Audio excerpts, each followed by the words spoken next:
নোয়াখালী ৩ আসনের বেগমগঞ্জ উপজেলার রাজগঞ্জে বিএনপির নির্বাচনী অফিস সহ ৩টি দোকান পুড়ে ছাই হয়ে গেছে।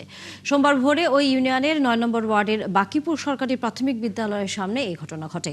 ঘটনাটি পরিকল্পিত বলে অভিযোগ করেছেন বিএনপির নেতাকর্মীরা। স্থানীয়রা জানান, ফজরের নামাজ পড়তে বের হওয়া মুসল্লিরা দেখতে পান বিএনপির নির্বাচনী কার্যালয় সহ পাশের দোকানগুলোতে আগুন জ্বলছে। পরে মসজিদের মাইকে ঘোষণা দিলে মুসল্লিরা এসে দ্রুত আগুন নিয়ন্ত্রণে আনে। তবে ততক্ষণে বিএনপির নির্বাচনী কার্যালয়, পাশের সাইকেল মাঠ, দোকান পুরো জ্বলে যায়। অপর একটি দোকান আংশিক পুড়ে গেছে। পুলিশ ঘটনাস্থল পরিদর্শন করেছে।